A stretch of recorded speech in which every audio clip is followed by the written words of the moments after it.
Hello and welcome to Bondcast, a podcast series where we discuss our views on the latest themes and events shaping rates markets. I'm Imogen Bachra, European rate strategist, and I'm joined today by our global market specialist, Giles Gale, Nevruzi, and our special guest, co-head of G10FX strategy and our resident oil expert, Brian Daingerfield. I was going to start with Brian, but I'm sorry, Brian, the ECB has bumped you off the top spot and we've got loads to get through this week, so I'm going to go straight to you, Giles. We had a hawkish surprise, I would say, from the ECB today. What were your main takeaways from what Lagarde announced? Right, yeah, absolutely. It was a pretty hawkish message overall, and certainly a surprise. I think certainly to us, and judging by the market reaction, I would say also to most in the market. Honestly, coming into this, we didn't really know. Clearly it's hard to remember a more uncertain time for policymakers, right? And I think it was very clear from the way that she answered the questions, particularly about, there's always questions about was there unanimity, how were people thinking, what was the discussion like in the room? It sounded like it was an utter cacophony. And it must have been very difficult to control. Ultimately, what did we get? Well, they have accelerated. She backpedaled when pressed on this idea of acceleration. She doesn't like this expression, but clearly they accelerated the QE taper. Okay, they're setting themselves up for the possibility, at least. Not they haven't said that they're going to do this. Data dependent, as always. Nonetheless, they can now clearly end QE at the end of June. The quid pro quo to a certain extent, because those who watch the ECB closely will know, hopefully that's most of our listeners, will know that there was always this close link between when they were going to end asset purchases and when were going to start raising rates. Okay, and previously they've always described that period as being short, essentially. All right, largely I think to stop us from assuming that they were going to end QE too soon. Right, but that logic kind of been turned on its head. So they got rid of that. All right, I guess because they didn't want people to assume that they were necessarily setting up for a rate hike too soon after the earliest possible end to QE. Right, markets broadly have ignored that, I would say. They focused, rightly so, on the faster taper, but they pretty much ignored this change in forward guidance and just gone right ahead and said, right, they're going to get going. They've got a lot to do. They're going to get going as soon as possible. So we've had a big sell-off in front end. Now we've got about, 70% probability of a 25 basis point rate hike for July. And much higher than that for September, obviously, and nearly 2 rate hikes priced in for December. So, that is plausible. I mean, it could happen. I'm not saying it's impossible, but I think it's unlikely. So I think markets have overshot there. Then I think looking forward to next year, there's 100 basis points. Basically, the pace is now seen as a quarter per quarter from the ECB over the next year. I also think that is possible, but probably too much. What about further out the curve then? So you think that the market reaction at the front end to today's news is a little bit overdone? I'd say the other puzzling or more interesting move to discuss is, well, the lack of move at the long end, really. The long end has remained pretty well supported. We're recording this literally just after the press conference, but at the time of the recording, kind of 30-year bund yields are maybe 3 basis points higher when we're talking about, the front ends being 13. So what do you make of that? And is that go with, or do you think that the curve should actually be much steeper than we're seeing right now? Yeah, I mean, basically the long end it's not that it hasn't rallied. I mean, it's sold off a very small amount, but we're talking 3 or 4 basis points compared to front ends, sort of 15 or so. No, I don't think that's right. I do think that the end of QE is much more of a story. I've always believed that the squeeze at the long end is, it's largely due to quantitative easing. I mean, you only have to look at some of the estimates that the ECB publishes from time to time about the scarcity of bonds from the major government issuers to see that. It seems like the market is in a mood really just to see everything as reasonably good news for the long end. You have more QE, more support for the long end. You have a faster taper, policy mistake, long end should rally. And it's so now that may be. I mean, that may be part of it. Sort of trying to rationalize the move.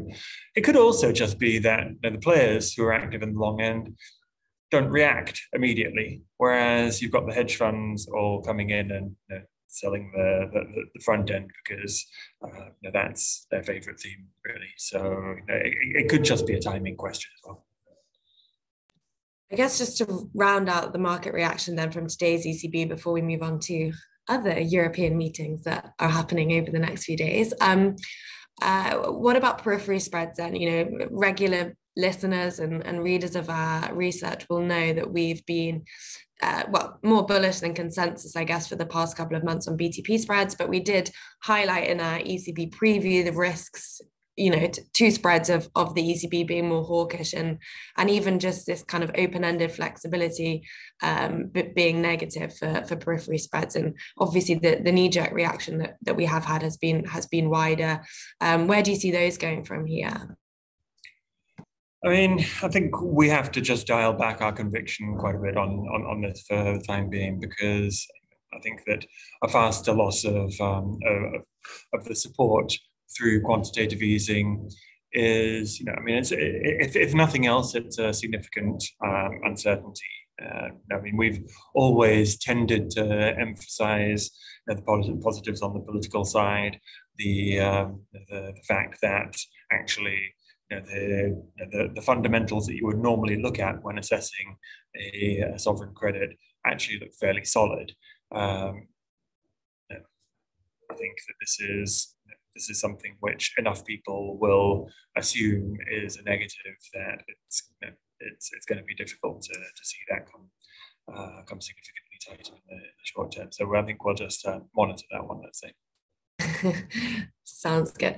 Okay, so moving on from the ECB then, because monetary policy really is not the only game in town this week. We obviously have the meeting of the European Council today and tomorrow as well. What's the main expectation from this meeting? Are Eurobonds a go, do you think? Do you think that this is something that the European governments can all get on board with, or is this more of a pipe dream for further down the line, perhaps? Listen, I don't think expectations are that high that we will have an announcement that, yes, we've agreed to a new program of Eurobonds to fund the military and to fund the energy transition or anything like that. I mean, those are things which will clearly be put on the table by the French, most notably, and but we know that there is a lot of pushback from the usual candidates. I mean, in particular, the Hanseatic League, led by, I suppose, the Dutch, to a certain extent, the Germans. Is there some kind of agreement that could happen that we could see in coming months? I think there may well be, but I don't think that is something that we're necessarily looking for now. Yeah, okay, fair enough. All right, then with that, let's move over to the Fed, because back to monetary policy, that's obviously going to be in focus next week. Jan, you've been given a little bit of breathing space today. Normally we jump on recording straight after the US inflation print on a Thursday, but the ECB has allowed you a little bit of time. But before we get into today's inflation print, perhaps you can just remind listeners of what your base case is for the Fed meeting next week, particularly, I suppose, in the context of the invasion of Ukraine, given the fact that really since this has happened, most of the major central banks have been in blackout periods. So it's been difficult to kind of gauge an updated view from many central bank speakers over the past week or so. So this is going to be the meeting where the Fed actually kicks it off. We start tightening policy now, which as market is most likely rightfully pricing, we are going to get a rate hike. Chair Powell made it pretty clear, 25 basis points coming in March. And even before the blackout period, we kind of had a little background on the Ukraine invasion. So that was a known unknown, let's say, and I don't think anything has changed from then to deviate them from that path. Anything outside of that, no hike would be a massive surprise to the market. Similarly, a 50 basis point hike would be a very, very hawkish shift. On top of that, we expect the Fed to communicate that they are going to keep lifting rates over the next several meetings. So that implies hike in March, hike in May, hike in June, possibly in July to kind of present it to Fed watchers, and then see that they're going to evaluate from there on. A hawkish scenario that we could envision would be the Fed opening up the discussion again for potentially outsized hikes later on in the year. That could be, I mean, given where inflation expectations have moved since the blackout period, even that could be necessary, but it's not in our base case just because the growth uncertainties around Ukraine have really built up. In addition to that, it's a quarterly meeting, so we're going to get the economic forecasts, including the dot plot. We expect to see a shift in the dot plot, now showing 5 hikes for this year, up from 3, the median to show 5 hikes for this year, up from 3 from the December meeting. And also, we think next year is going to show only 2 now, down from 3. And they were likely to keep the long run average unchanged at 2.5%. That's still, we have been discussing the possibility that they might up the long run average, but that might be later on in the year, particularly if inflation remains stubbornly high. They might have to readjust that to something like 3%, but that's not this meeting's business. So now we're officially done with tapering is finished. We had the last purchase this week. So now it's time to talk about how to unwind that right after that. They're likely to give us a little bit more details on the balance sheet. We could get the addendum where they could discuss the specifics around the process of how they're planning to run the balance sheet, but not announce it quite yet. We still think May meeting is going to be the one where they formally kick it off and then let the balance sheet rundown start in June. Alongside the balance sheet rundown, of course, there has been a lot of volatility in the front-end markets that they're going to have to address. That will most likely fall for the Q&A section where the chair is going to get questions on the widening in front-end spreads. Is there something that the Fed has to do to help the markets? We think most likely the answer there is going to be not really. They have the facilities needed in place. They have the standing repo facility. They have the FEMA for foreign central banks to borrow dollars if they need it. So they have backstops in place that they've implemented, and they haven't been tapped. So volatility has been high in front ends, yeah, but it hasn't spiraled out of control, and they're likely to outline that.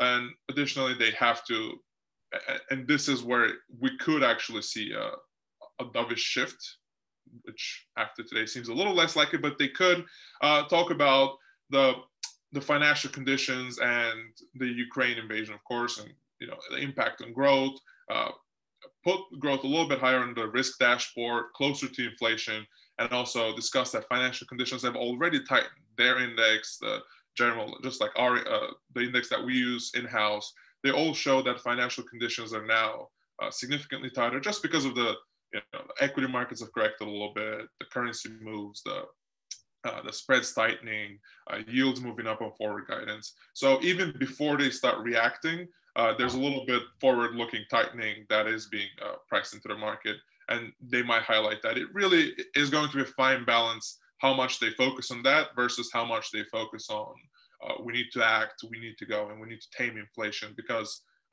we'll talk about that in a little bit, but it came high.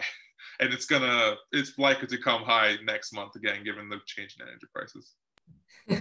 Yeah, I guess that brings me nicely on to my next question, which is how much has today really influenced how you're thinking about the Fed next week? And when I say today, I guess that's a kind of a two-pronged question in that A, we're thinking about the ECB, who, we'd been thinking might be slightly more dovish, and we knew that they'd want to retain this optionality, but we thought perhaps the negative impact on growth, certainly in the near term, might be more concerning to them than significantly higher inflation numbers. And obviously they were, as Giles has been through, they were more hawkish than we thought. And then B, given the inflation print that we just had, which was, I guess, in line with expectations, but as you say, still very high, and signaling that it's still going to be high for months to come. So perhaps if you take that in kind of two parts, one, the ECB, and then two, US inflation today. Yeah, right. So from the ECB, I guess there's two different ways to approach this, because the first one is the ECB has a lot more direct exposure to the conflict, so they're both geographically and economically. So it is kind of understandable that the ECB would be a little more aggressive when it comes to monetary policy with respect to the changes in prices. But on the other hand, the ECB has been significantly more dovish than the Fed for a long, long time. So does that set a little bit of a bar for the Fed to surpass? I think so. I think that is a good assumption to make. So all that means that the skew towards any dovish delivery from the Fed hasn't completely disappeared, but it looks very, very faint now. On the other hand, they could highlight that inflation is the number one focus, and similar to the ECB, that they are worried about the price impact, even though it could be, the price increase in commodity prices will be transitory by their nature of boom and bust cycles, but still they can say we are kind of worried that price pressures were building up, and this is not going to be this is not something we're going to tolerate, just in case it kind of sticks to inflation expectations. And with that, to kind of slide into the inflation discussion, so we got 7.9% year in year, and that isn't coming from 2.5%. That's coming from 7.5%. So inflation was already really, really high. Today came in bang on consensus, which is already high. And this only thing that I think this can do is, one, remind the Fed that should be their focus. They are doing very well with their unemployment mandate and kind of like the growth side of the picture. But inflation is certainly broad-based. We had, especially the gasoline component was jumped like 6.6%. And that's before we get the March commodity price increases. So next month is going to be even more difficult, which could influence how the FOMC officials submit their forecasts, could influence how the chair reacts during the press conference. So both of those things, in our view, should push the Fed to lean a little bit more hawkish. It's a lot of words to say the Fed's going to be more hawkish than. Don't worry, we like words, and it gives me a perfect segue to bring Brian into the conversation to talk about, I guess, oil and energy markets. Perhaps you could just, I guess, give us an overview of where we're at and what's the latest latest state of play in oil and energy markets, and how you see this playing out. Sure. Thank you very much for having me. So just to give a backdrop, before the invasion, the outlook for oil and energy prices was already quite bullish. You had a backdrop of supply that was relatively limited compared to demand, which was seen as continuing to accelerate based on strong growth and reopening of the global economy. And so you had the supply-demand dynamic that was already bullish, and then you added into this a significant upside risk to prices from the potential loss of supply because of the invasion. Now, the sanctions that have come on Russia until recently had generally been skewed to try and avoid any sort of disruptions to energy. Now, over the weekend, that is when that changed. When the US and the UK in particular started talking openly about the possibility of banning Russian oil imports, that really set off the first time when the possibility of really losing or the market being forced to find an alternative source of energy from Russia really came onto the picture. And so what we saw on Monday was a significant surge in energy prices and global commodity prices, really, that the moves higher in energy were seen across a number of commodities. You saw it in metals prices, you saw it in food prices and wheat, for example. Since then, we have had the US and the UK have taken action to move away from Russian oil imports, but the EU, has not taken that step. And I think that speaks to the difference in exposure. And the market took that as potentially a sign that maybe the EU isn't ready to take this step. If we think about what happened with SWIFT a couple of weeks back, the US and the UK were on board, the EU was more hesitant, but ultimately the EU came on board with that idea, maybe being influenced by the wider global picture. The same playbook could have played out in energy, but so far it has not. Clearly, we know that there are significant linkages, direct linkages, exposure to Russian energy that are a very clear consideration. And we just talked about how the European Central Bank is in a bind, but continue to move on a hawkish path. Certainly, the energy picture and the impact on inflation plays a role in that. So the market sees the difference in opinion, the difference in reaction with the EU and the US, and I think that's helped push energy prices off of their peak levels seen on Monday.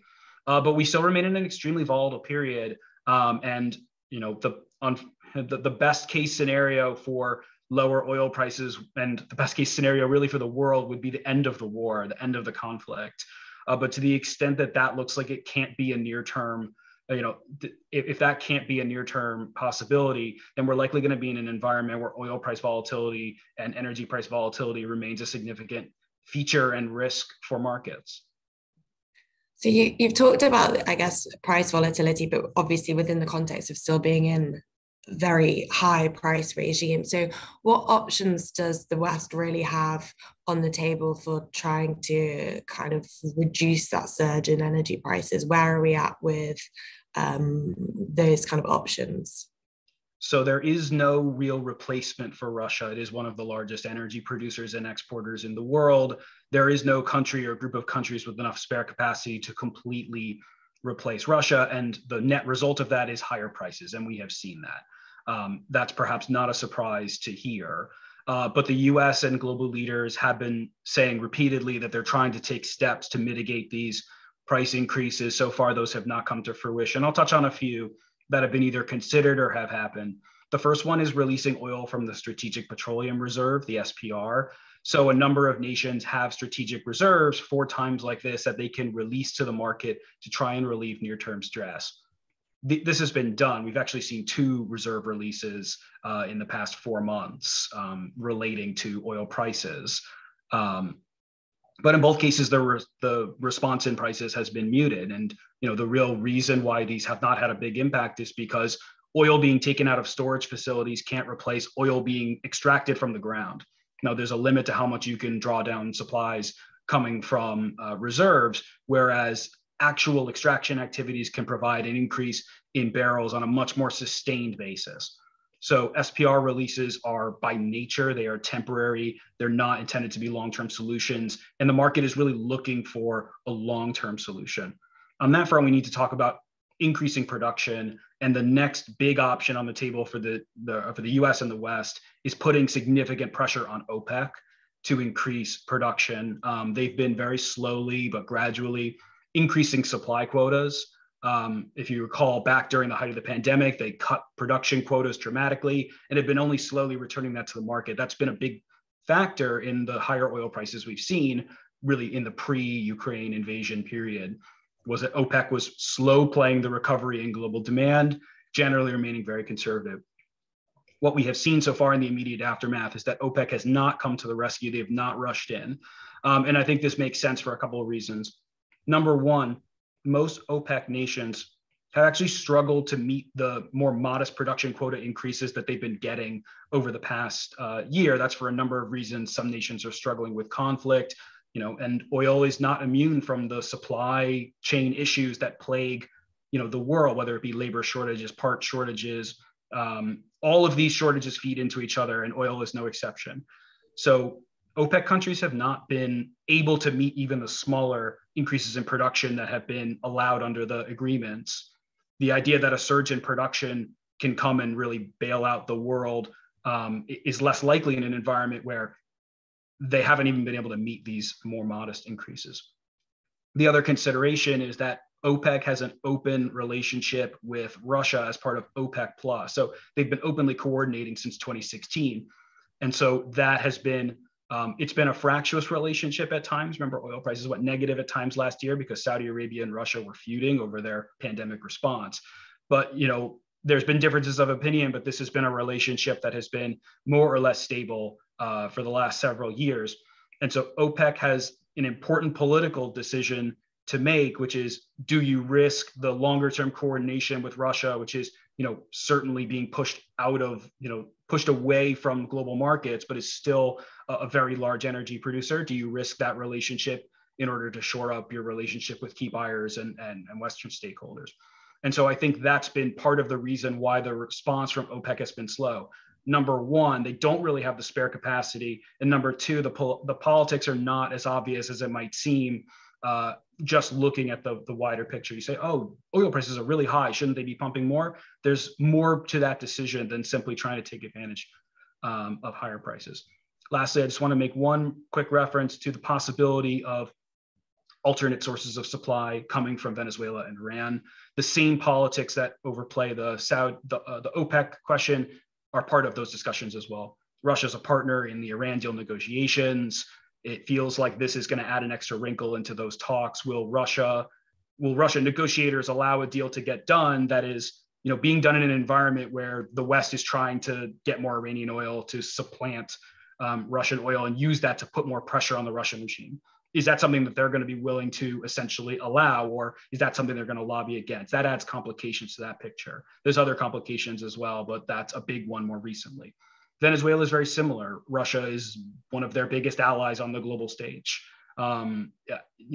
Venezuela, the Maduro regime cozying up to the West and shunning their largest ally on the global stage, Russia, is something that's not something that can be done easily and not something that can be done in a vacuum. So the West does have options. None of them are perfect. There is no perfect replacement. And I think we've seen that oil prices have moved higher, and we will be at the mercy of headlines, and we'll be at the mercy of the direction of the conflict from here. I think we're all hoping that the direction is toward peace and that the direction can be towards lower oil prices. But if that's, if we continue on a worse path, we're going to continue, I think, to see high oil market volatility, and we're going to stay in this higher price regime. Yeah, thank you, Brian. That was super interesting. So lots to watch next week. But as you say, we're all hoping that the direction is towards peace. So thank you, Brian, for joining us. And thank you, as always, Jan and Giles, for joining me this week, and to our listeners for listening. Just a reminder, if you liked today's episode, please don't forget to hit the like button and subscribe so you can get the latest episodes as soon as they're available. Thanks. See you next week.